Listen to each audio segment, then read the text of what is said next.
Boa noite, turma. Iniciando mais uma gravação de uma aula para vocês, para disponibilizar pelo YouTube. Tá? E essa aula de hoje, ela busca estabelecer uma relação entre o planejamento, né, que é o conteúdo desse módulo, das aulas de vocês, das aulas de gestão, e a aplicabilidade do planejamento para clubes e academias. Na verdade, o que a gente vai discutir um pouquinho na aula de hoje é basicamente as relações que existem entre aspectos que são fundamentais na construção de um planejamento, tá, com o contexto, com a realidade desse tipo de negócio, dos clubes e das academias.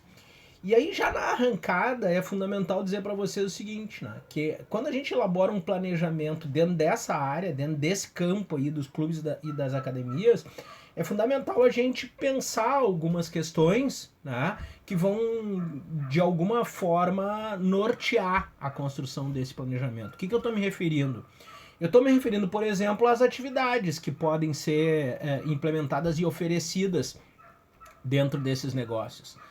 Nós vamos ter lá os clubes que têm um espectro de atividade maior e muitas vezes voltadas para as atividades esportivas, né?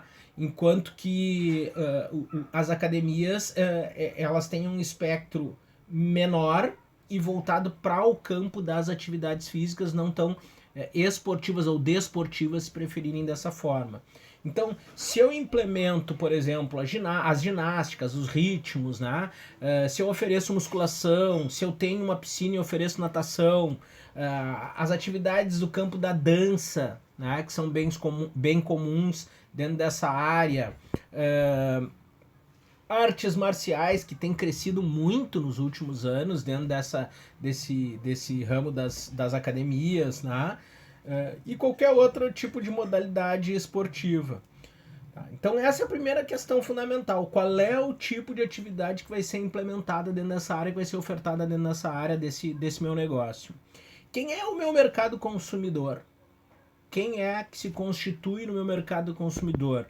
Quando a gente fala em clubes, por exemplo, o mercado consumidor ele está ligado muito ao sócio. Enquanto que a academia, né, ela tem uma abrangência mais distinta, o consumidor de fato ele é qualquer tomador de serviço que possa nesse momento estar buscando esse tipo de atividade. Quem vai consumir então é o meu mercado consumidor. Quais são as empresas, outro aspecto a considerar é quais são as empresas que constituem a concorrência para esse negócio, que se caracterizam como concorrência desse negócio. E aí é legal a gente lembrar, né, aquilo que a gente tem falado sempre com vocês, né, que o concorrente ao nosso produto não é somente aquele que oferece as atividades similares. O concorrente ele é o tipo de negócio, né, que faz com que o nosso cliente tome a decisão de consumir ou não consumir o meu produto, de buscar ou não buscar o meu serviço, ok? Além disso, a gente precisa ponderar sobre o mercado fornecedor. Quem é que vai me fornecer equipamentos? Quem é que vai me fornecer materiais? Quais são os serviços, tá, que eu vou precisar ter de maneira frequente ou com uma certa frequência para que o meu negócio permaneça funcionando? Tá? Então, a gente precisa delinear nesse planejamento quem é o meu mercado fornecedor. A partir dessas três questões, vamos dizer assim, ou desses três cenários básicos aí, a gente vai então elaborar um plano de negócios que vai contemplar todas as questões ligadas a esse tipo de negócio. Tá? Todas as questões estratégicas ligadas ao serviço, ligada ao aspecto financeiro, ligada ao aspecto estrutural, para que de fato a gente possa então desenvolver com alguma segurança esse nosso empreendimento. Eu parto direto para a apresentação de um exemplo para vocês do que seria esse planejamento aplicado a essa área aí do campo das academias e dos clubes. O primeiro aspecto a considerar, né, o negócio. No caso, por exemplo, de uma academia, tá, a gente vai detalhar que atividades são essas, qual é o ramo de atividades que são escolhidas, tá, por que a gente está escolhendo essas atividades para serem ofertadas. A gente já conversou sobre isso, mas acho que é importante lembrar, né? Normalmente as escolhas elas passam por alguns critérios, né? Eu acredito que o mais importante dos critérios sejam o potencial que ele existe em termos de mercado. A escolha por uma ou outra modalidade, essa academia oferecer, por exemplo, a atividade funcional, a ginástica funcional, e não mais ritmos, por exemplo, pode estar ligada a uma procura muito grande, a uma demanda muito grande que existe hoje no mercado por esse tipo de atividade. Né? Além disso, tem as razões pessoais. Né? Por que o empreendedor fez essa opção? Porque ele opta por esse tipo de serviço, esse tipo de atividade na sua academia, né? Ou por que razões um clube tem esse tipo de escolha. Vamos usar, por exemplo, os dois maiores clubes de Porto Alegre, né? Grêmio Náutico União e a Sociedade Ginástica Porto Alegre, a Sojipa. Vejam o nome dessas duas organizações, dessas duas associações. Grêmio Náutico União. O que há de se imaginar? Grêmio Náutico ele oferece atividades ligadas ao campo da náutica, da água, né? Então, os esportes tradicionais do União, aqueles que a gente vai sempre ter oferta, a União sempre oferece, são o remo, a natação, né? São a parte da água, a parte do azul do União. Né? Se nós pegarmos a Sociedade Ginástica Porto Alegre, o nome já diz ginástica, que tem uma tradição, sempre teve, né, uma tradição muito grande com a ginástica artística, ginástica rítmica, enfim, esse tipo de atividades. Então essas escolhas elas têm um aspecto cultural também, tem um aspecto de decisão do empreendedor ou dos gestores do clube, tá? E muitas vezes possui também essa relação com a expertise, com o saber fazer, né? O saber ofertar com qualidade esse tipo de atividade. Passa-se então nesse planejamento a apresentar o mercado. Que mercado é esse? Que projeções ele tem? Né? Então aqui a gente vai descrever como é que esse mercado se apresenta, né? E como que a gente vai atingir esse mercado que se apresenta dessa forma. Pensar numa projeção desse mercado para os anos seguintes, considerando os comportamentos de anos anteriores, né, e o comportamento atual. Há de se considerar, por exemplo, que hoje, com a crise que nós passamos em nível mundial, seja ela de saúde, seja ela econômica, né, a gente tem hoje uma retração muito grande para qualquer tipo de mercado de atividades não essenciais. Né? O mercado de clubes e o mercado de academias, mesmo que ambos trabalhem alguma coisa no campo da saúde, né, a prática de atividades físicas ela possui uma ligação direta com a saúde, ele é um mercado não essencial. Né? Vocês tiverem em algum momento o orçamento de vocês diminuído, essa com certeza vai ser uma das despesas que a gente corta em primeiro lugar. Quais são as tendências desse mercado? Né? Já falamos em outro momento também, tem que buscar os centros formadores de opinião. A gente, falando em Brasil, tem que pensar o que está acontecendo no Rio de Janeiro, o que está acontecendo em São Paulo, principalmente, que é o grande centro formador de opinião para esse mercado do fitness.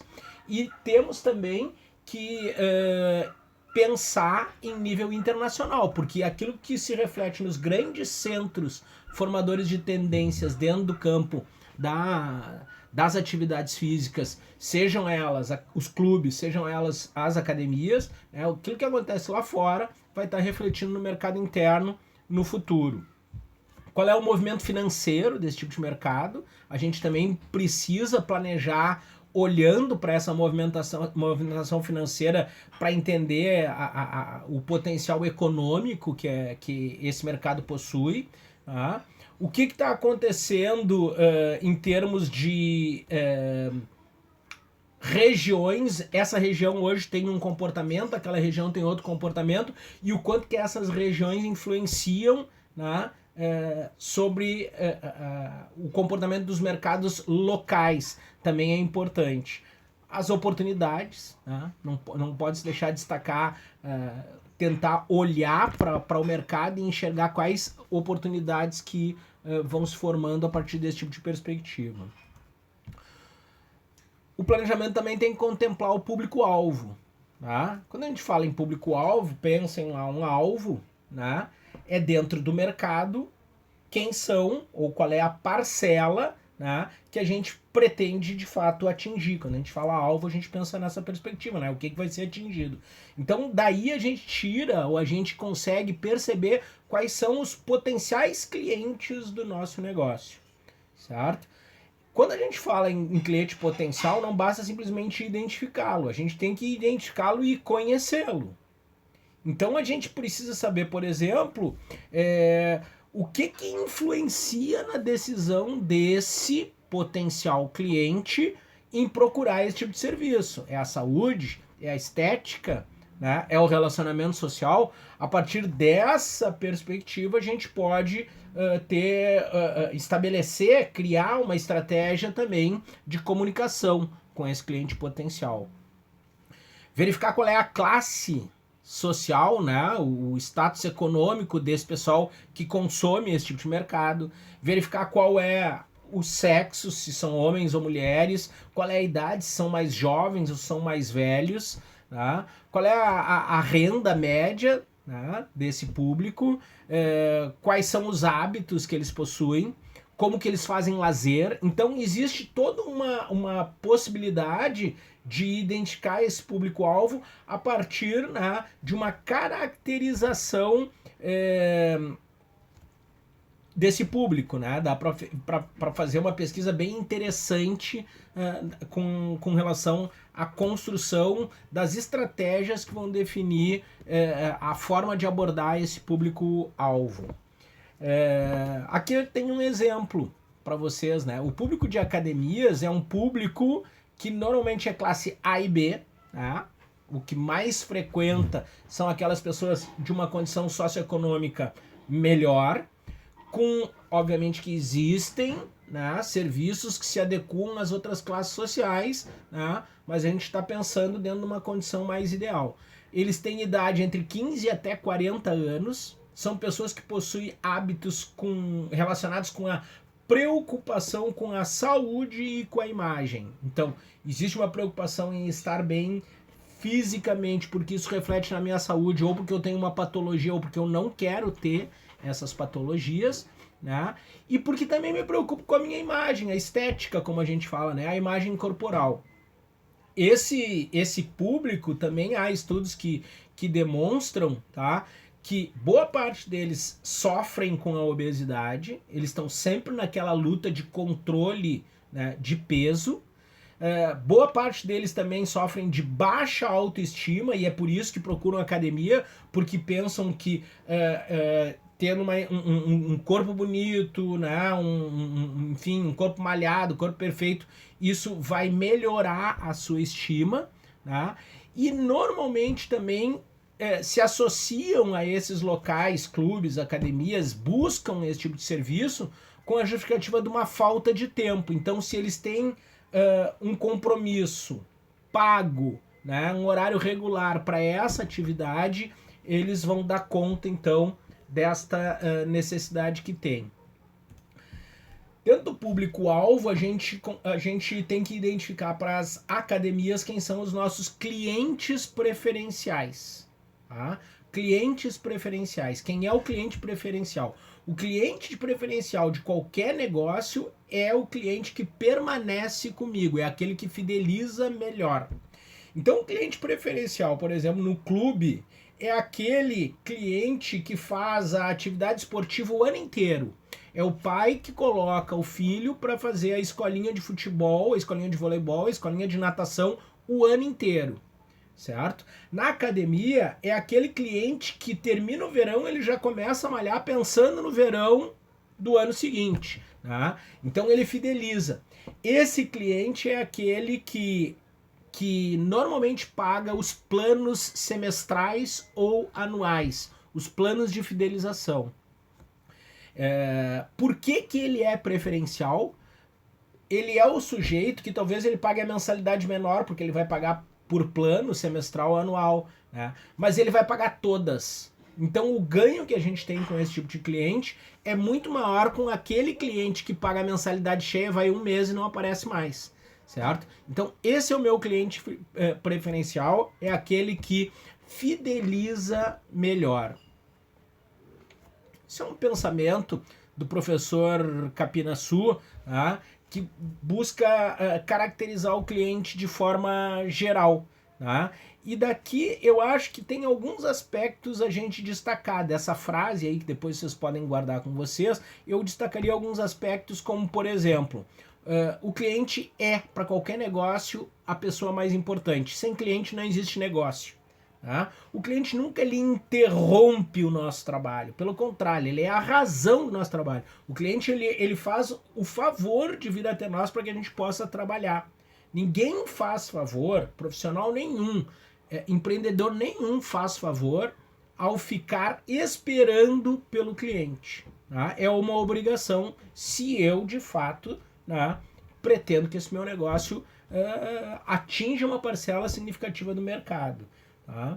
A gente tem que pensar também que os clientes, quem presta serviço, quem oferece serviço, trabalha com pessoas. Né? E ao trabalhar com pessoas, pessoas carregam os seus sentimentos. Portanto, no nosso relacionamento com o cliente, questões como respeito, consideração, cortesia são fundamentais para que a gente, né, dê certo no negócio. Por vezes a gente tem vontade de apertar o pescoço de um cliente nosso, mas a gente precisa se lembrar, né, que esse cliente bem satisfeito ou satisfeito com o serviço que eu ofereço a ele, ele vai reproduzir positivamente isso para outros clientes e vai me gerar aí um ganho significativo. Sem cliente não existe negócio, sem cliente não existe academia. Outro aspecto é a concorrência, pessoal. Então a gente precisa ter clareza, né, quais são clubes, quais são as academias que disputam o mesmo público que o meu, certo? Mesmo assim, a gente precisa observar, né, outras atividades que disputam o mesmo mercado ou o mesmo público-alvo também que eu, tá? Disputam comigo mesmo sendo de outra área. O professor Mersch, ele diz assim, que o maior concorrente da academia é o sofá e a televisão. Tá? Então, o cliente que tem em casa um sofá muito confortável, tem a Netflix, o Now, uma série de atividades ou uma série de programas, né, que estão ali, é só apertar o controle remoto e assistir televisão, ele pode tomar a decisão de não ir para a academia e ficar em casa, sentado no sofá, tirado no sofá e não fazer a sua atividade física. Então a gente precisa entender, a gente precisa saber, né, quem é esse nosso concorrente, como que ele atua sobre o nosso potencial cliente, né, para a gente estabelecer uma forma de comunicação mais eficiente que esses concorrentes, né, estabelecem com esse público. Tá? Planejar o ponto significa planejar a localização e a infraestrutura do meu negócio, do meu clube e da minha academia, certo? Clubes e academias, eles precisam, um primeiro aspecto, né, quando se fala em ponto, eles precisam uma determinada facilidade de acesso. É importante ter facilidade, por exemplo, para estacionamento. Os grandes clubes possuem estacionamento para os seus sócios. As grandes academias já reservam também grandes espaços ou espaços razoáveis para o estacionamento do cliente. Então a gente precisa ter em mente essa condição. Qualquer negócio do campo das atividades físicas que tenha uma meia dúzia de vagas, ele já está em vantagem com relação ao ponto do que alguns concorrentes seu. Eu vou fazer lá naquele outro que as atividades são parecidas, o serviço é parecido, mas lá tem estacionamento. Né? Então, essa questão de trânsito e de estacionamento, de fácil acesso, né? Circulação e estacionamento é um aspecto importante a considerar no nosso planejamento. Isso, tá? Isso de acessibilidade e estacionamento, junto com alguns outros fatores, eles podem viabilizar ou inviabilizar o negócio. Tá? Então, se eu pago um aluguel um pouco maior e o público não vem porque não tem acesso, porque não tem facilidade para chegar e estacionar, eu posso aí ter o fracasso do meu negócio, certo?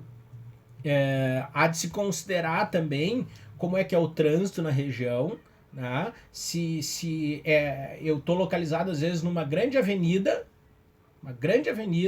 todo mundo me enxerga, mas é uma avenida de fluxo contínuo, uma grande avenida de fluxo contínuo. Ninguém vai, é difícil parar, é difícil acessar no meu negócio. Então é preciso também perceber como que a região onde eu me instalo, o ponto ele está ligado a uma região, como que essa região se comporta, como que existe o trânsito de pessoas e pedestres dentro dessa perspectiva.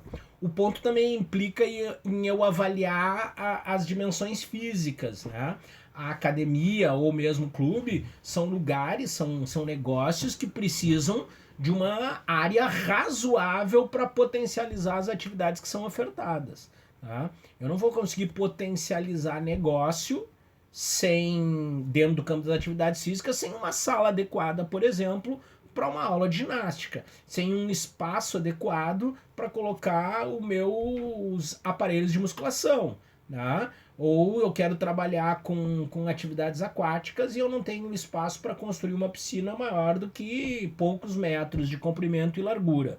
Então é importante avaliar as dimensões, né? Se as dimensões são apropriadas ou se existe um potencial razoável para fazer as reformas necessárias para que eu possa ofertar, né? essas atividades que eu pretendo incorporar ao meu negócio.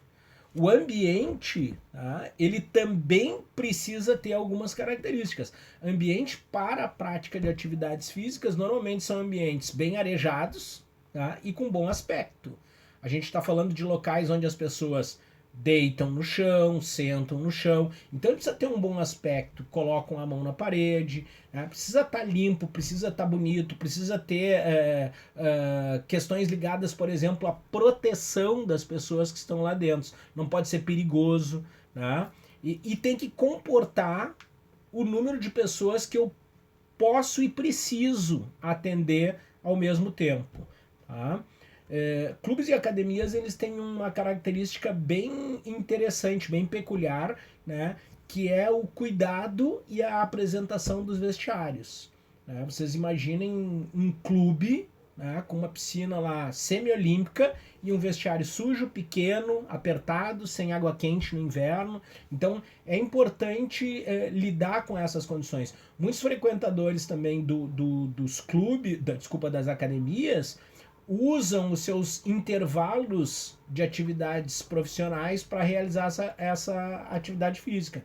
Então ele necessita sair dali já com o banho tomado, né, com o paletó, né, vestido, com a roupa de trabalho, para poder retornar a sua empresa ou seu negócio. Então é importante esse tipo de cuidado. É importante cuidado também da apresentação, né? O primeiro contato com o local é importante. Quem recebe não é só um fator fundamental. É fundamental, mas não é só esse o fator fundamental. Quem chega, né, vai ter uma primeira impressão visual. Então tem que ter uma bonita recepção, setores limpos, adequados, né, para gerar um bom aspecto. A energia também é um elemento a considerar no planejamento de clubes e academias. Né? Existe uma demanda energética em cada um dos negócios, existe uma demanda energética conforme o número de equipamentos que eu instalo.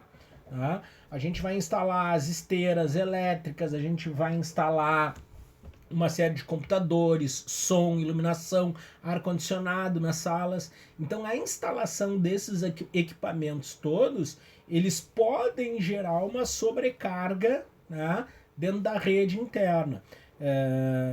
Via de regra, quem consome mais são lá os chuveiros elétricos, freezer, né? Então a gente precisa avaliar. Instalações que são mais antigas, elas podem ter algum problema com a parte energética.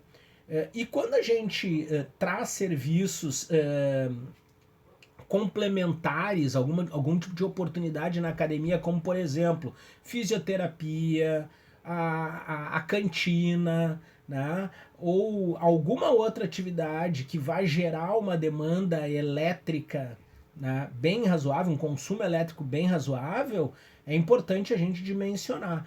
Por vezes não há capacidade na região que a gente se instala para esse tipo de equipamentos todos consumindo energia.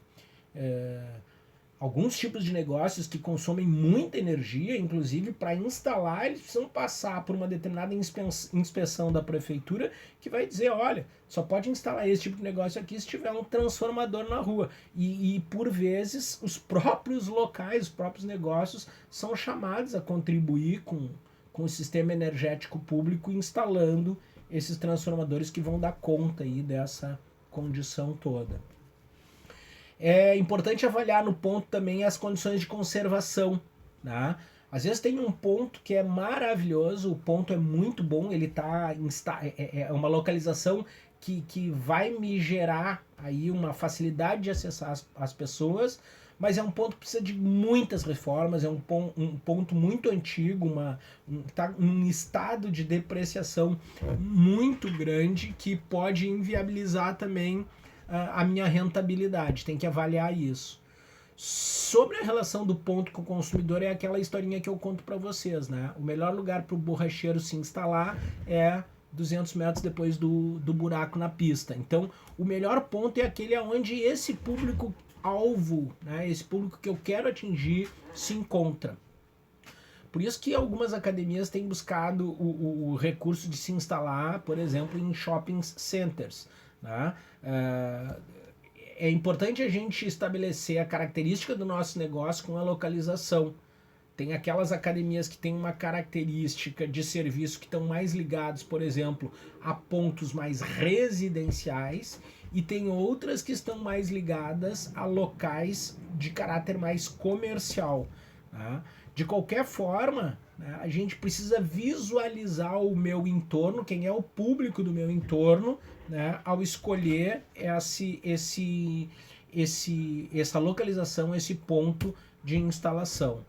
Com relação aos equipamentos, pessoal, a gente precisa pensar, tá, que equipamento bom é sempre a melhor escolha.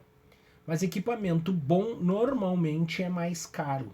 Tá? Eu vou precisar ter um investimento inicial bem maior, tá, para instalar produtos de primeira linha. Dentro dessa perspectiva, o que a gente tem que pensar? Primeiro, tá, o equipamento novo, ele vai ter garantia, ele vai me dar menos manutenção, tá?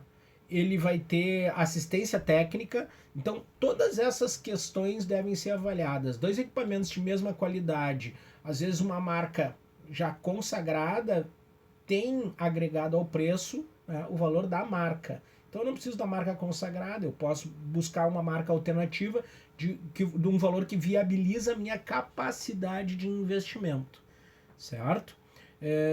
Se eu não tenho essa condição, tá, de atingir esse equipamento primeira linha, eu vou buscar uma segunda linha, sabedor de que eu vou precisar de uma reserva financeira para algumas questões de manutenção com maior frequência, quem sabe, da primeira linha. De qualquer maneira, a compra de equipamentos ela está associada a uma ideia de demanda também, né? Uma esteira de alta performance, ela representa treinamento de alta performance e um grande número de pessoas utilizando uma após a outra. Se a minha ideia não é esse grande volume de atendimento. Se eu vou fazer um atendimento mais personalizado, por exemplo, né, eu posso ter outras opções.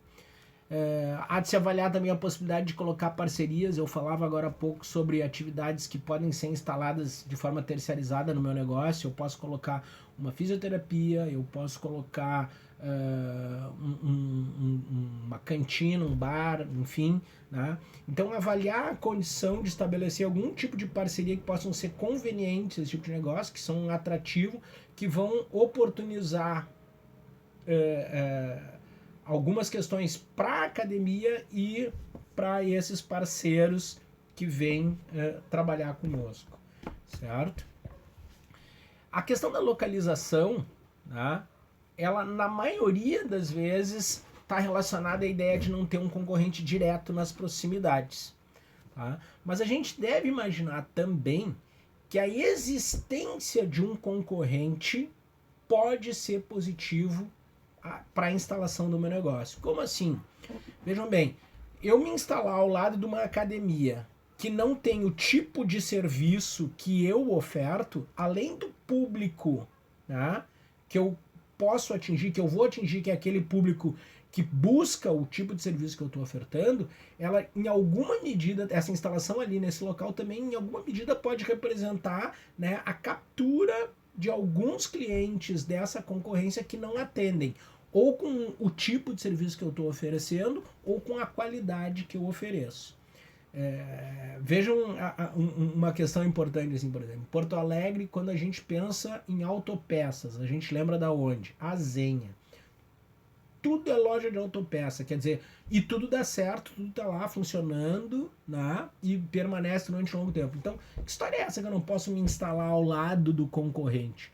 Uma característica bem interessante ali é que tem lojas que são especializadas em determinado tipo de peça. As lojas das borrachas, as lojas dos pneus, as lojas de suspensão. Então, tu te colocando um ao lado do outro, o teu cliente sabe que ele vai lá e lá ele vai encontrar em alguma loja o tipo de produto, o tipo de equipamento que ele está precisando. Por vezes, tu ficar ao lado de uma academia, de um clube, né, que oferte um serviço que é diferente na modalidade daqueles que tu tem, pode ser positivo. Ah, tem uma academia lá, tô programando, mas tem outra do lado que oferece um serviço diferente. O planejamento também deve contemplar a equipe de trabalho, né? Então, nesse planejamento, eu vou pensar lá quem é a minha equipe de trabalho, que perfil vai ter o meu funcionário, tá? Além desse perfil, a gente vai pensar na formação desse profissional, se ele é um estagiário, se ele é um graduado, se ele é um especialista nessa área, né? É importante a gente, nesse planejamento, verificar quem são os profissionais que trabalham nos outros negócios que estão atuando nessa área, né? Que tipo de profissional atua na área, na concorrência, nas outras academias, nos outros clubes. É importante pensar para a equipe de trabalho um processo seletivo. Então, quando eu monto um processo seletivo, eu consigo descrever esse perfil, tá? Eu consigo apontar que tipo de habilidades e competências eu estou buscando nessa pessoa que vai trabalhar comigo, né? E fazer uma escolha pensando na capacidade que esses sujeitos têm em contribuir com o meu negócio. A gente deve avaliar também, dentro dessa questão da equipe de trabalho, a questão do pagamento dos salários, né? A gente não paga salários muito elevados nem abaixo do mercado. O pagamento de salários mais elevados está ligado a um profissional altamente diferenciado e que vai trazer para o meu negócio, né, um ganho muito significativo. Tem uma questão, sempre quando a gente fala em equipe de trabalho, que eu acho que a gente não pode deixar de destacar, tá?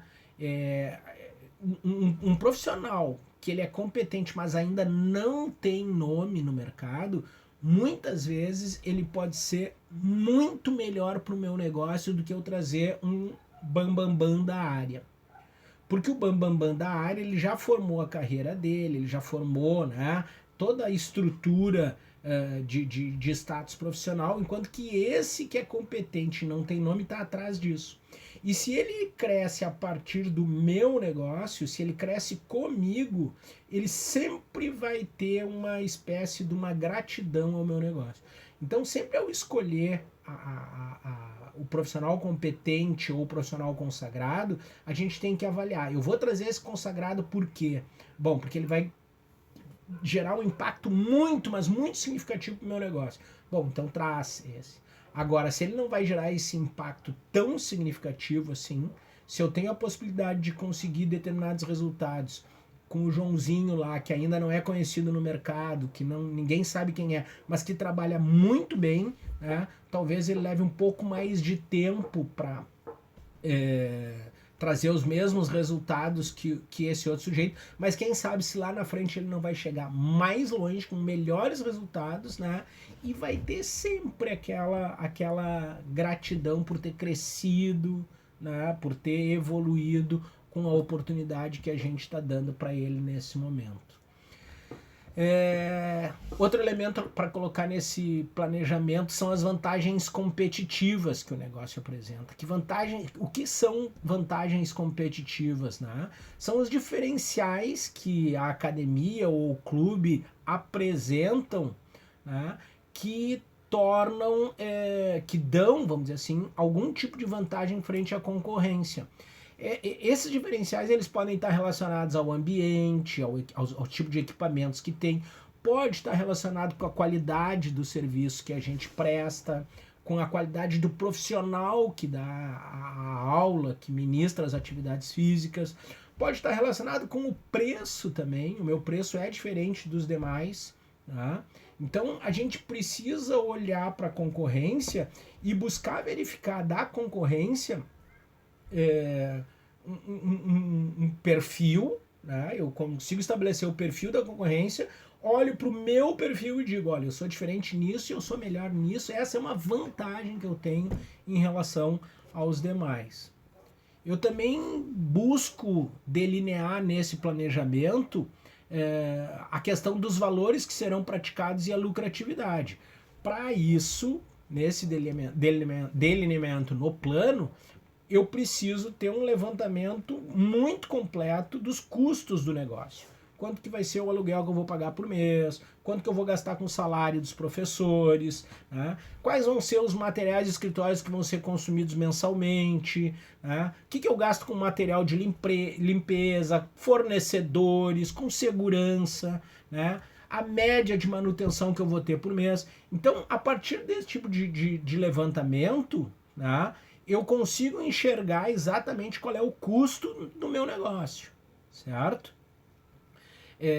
Eu também devo pensar o meu planejamento a partir de uma perspectiva onde eu dependa o mínimo possível, né, de capital de terceiro. Estou me referindo o quê? A investidor ou financiador, né? Então eu preciso buscar uma forma do meu negócio funcionar com a menor dependência possível, né? Porque isso vai gerar um custo para o meu negócio também. Eu, além de ter que pagar todos esses valores que eu aponto na lâmina aí, que são aluguel, luz, telefone, enfim, eu ainda tenho que pagar o custo do financiamento. É um custo a mais aí para o sucesso do meu negócio, certo? Não esquecer, esses dias eu falava sobre isso, não esquecer, a gente comentava numa aula, né, da questão do capital de giro.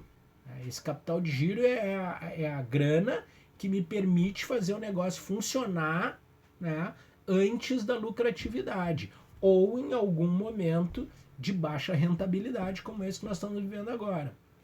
Discutia com alguns colegas numa teleaula aí que a gente realizou, uma live, onde eu dizia para vocês, aqueles que se planejam melhor e pensam aí pelo menos um capital que dê sustentabilidade para 2, 3 meses de negócio, talvez vençam essa crise, e ao vencer essa crise, né, vão estar numa posição muito melhor depois. Por quê? Porque vai ter muita gente que vai quebrar, né, porque não tinha esse capital de giro, e vai ter, imagina que vai ter um público, né, buscando novas ofertas de serviço. quem sobreviveu vai alcançar essa possibilidade. Tem que dar conta dos requisitos legais também, pessoal.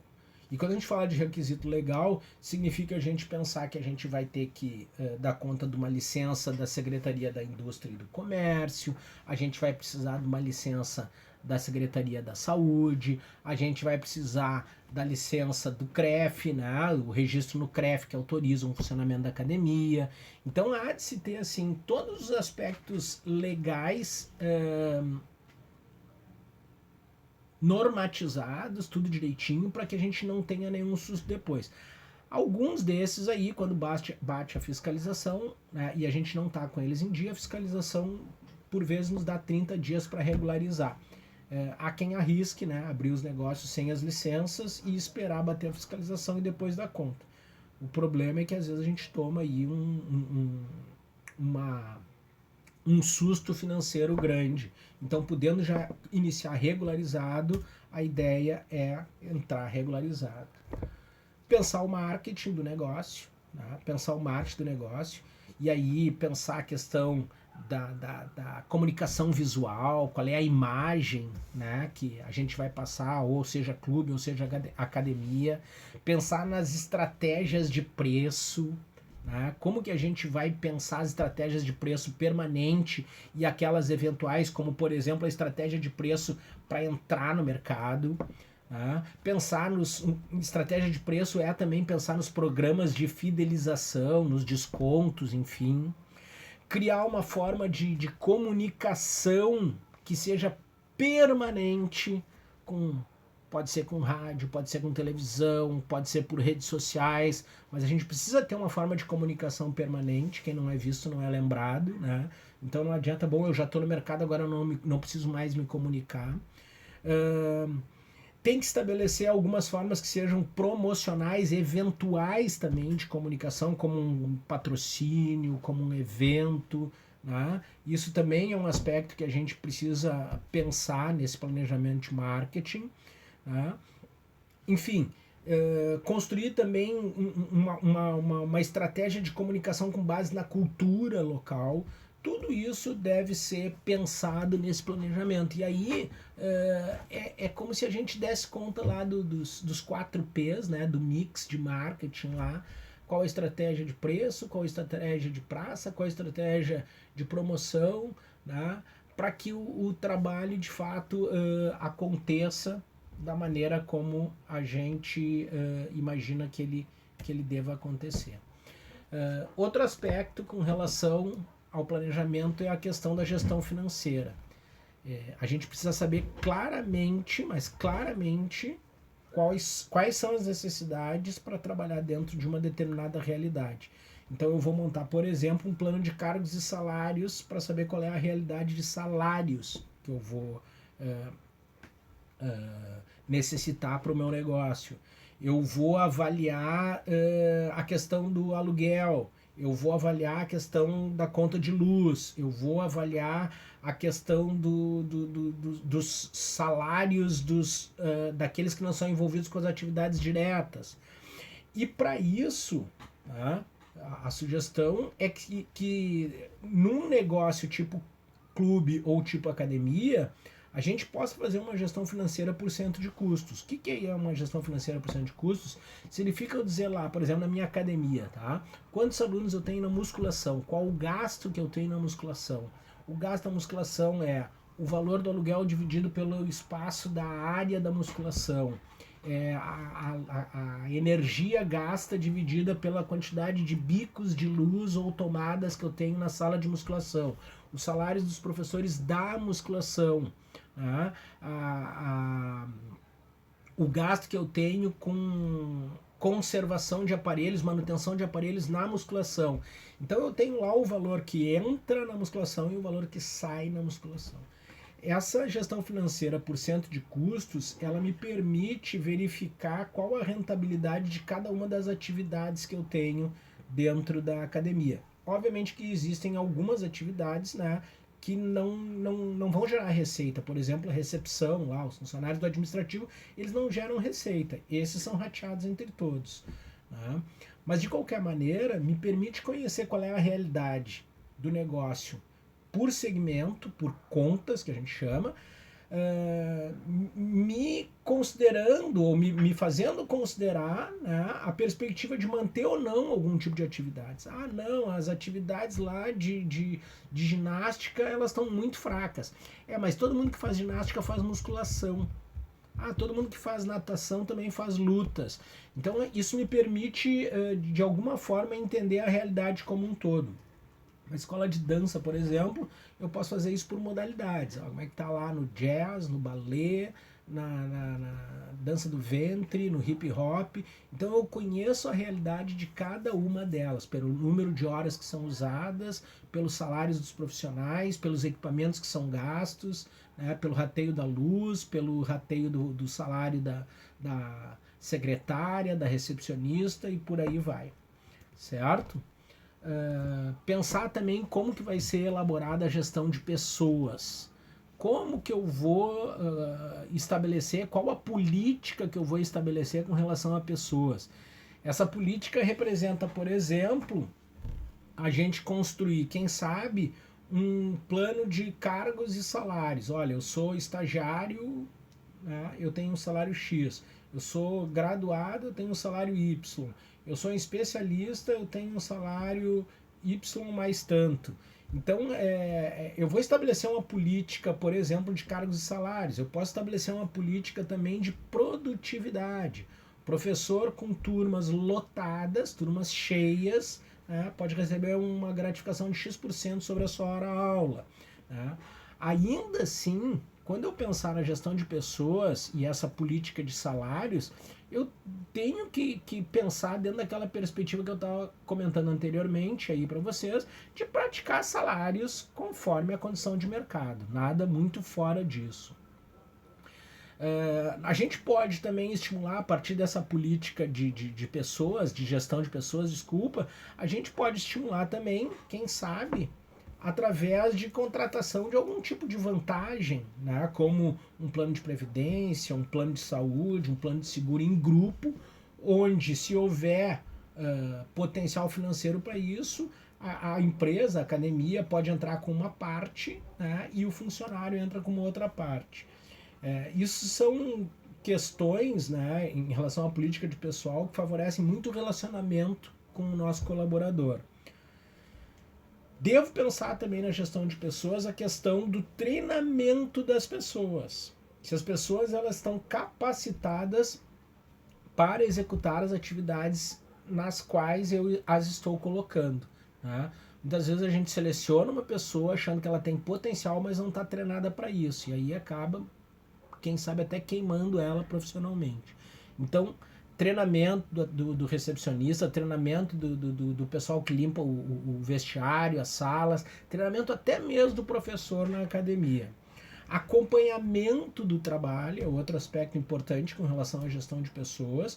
Eu preciso acompanhar o trabalho para que eles, de fato, estejam sendo organizados conforme a gente idealizou, a gente pensou. E por último, aí na questão da gestão de pessoas, né, a perspectiva de nós estarmos fazendo também reuniões regulares com essa equipe para organizar, para fazer transitar a comunicação de forma adequada, para poder avaliar coletivamente, para escutar, né, as pessoas. E a partir dessa escuta, a gente de fato dá uma condição legal aí de trabalho para todos.